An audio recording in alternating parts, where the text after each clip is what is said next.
Farming is everything here in 18th century Virginia. People live and die in the shade of their tobacco plants. If you have any ties to early colonial life, you probably have at least one farmer in your ancestry.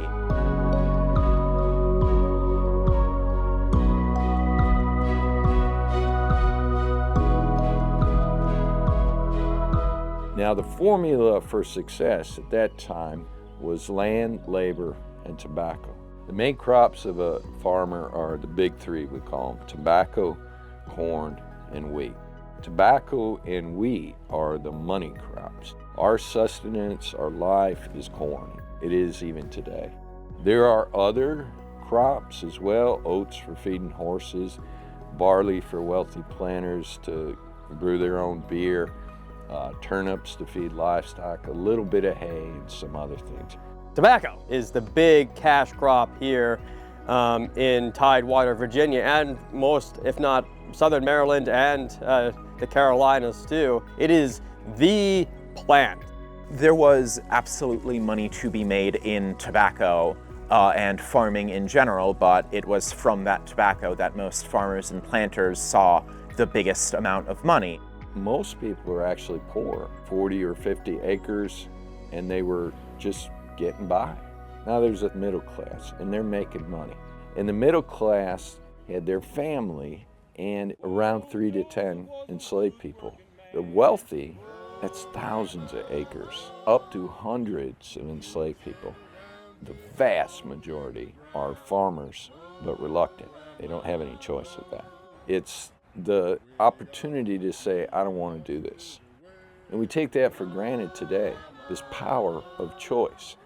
The enslaved people had no choice whatsoever on what they did or how they did it.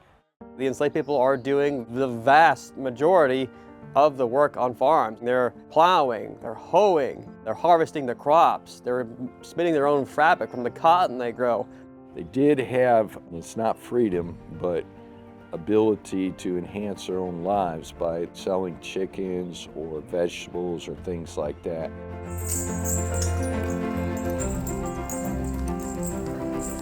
A farmer will produce crops both for their use on their farm by themselves, their families, their workers, as well as excess crop that will be sold at market.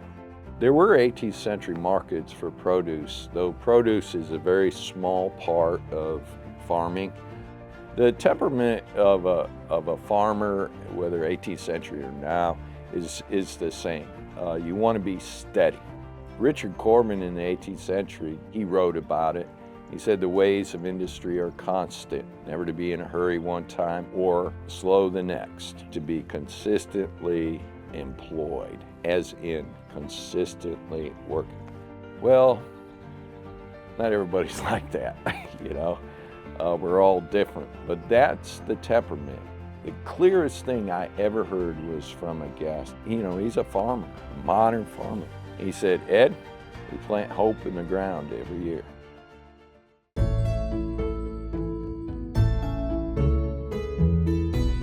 In a lot of the middle class farms where it was family run for generation upon generation, you would pass your skills down father to son, mother to daughter, brother to brother, sister to sister. But at just as many farms, it would be like what we do here at Williamsburg in terms of there being a master who would choose apprentices to pass down his skills to.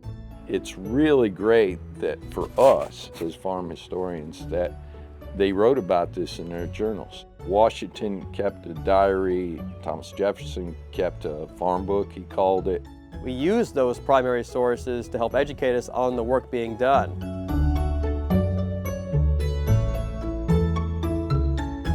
Historic farming at Colonial Williamsburg started as an experimental program and it took off. People liked it and it contributed to the understanding of who the majority of the people were at the time. And it was evolving as a trade. We had all this context and we started forming a unique approach, a methodology called experimental archaeology. It's by doing it very consciously and thinking about everything you do in a way to understand the past. And we combined all these approaches. We look at everything very, very closely, including what seems like esoteric things like the angle of a hoe blade to the handle and the efficiency of that.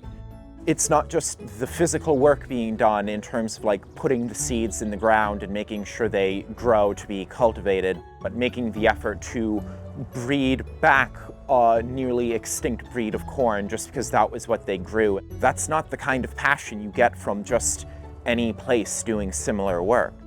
And it's all done right out here in front of the public. It's a combination of all that. But most of all, it's working. It's real. There's nothing fake about this. It's real work for a real purpose.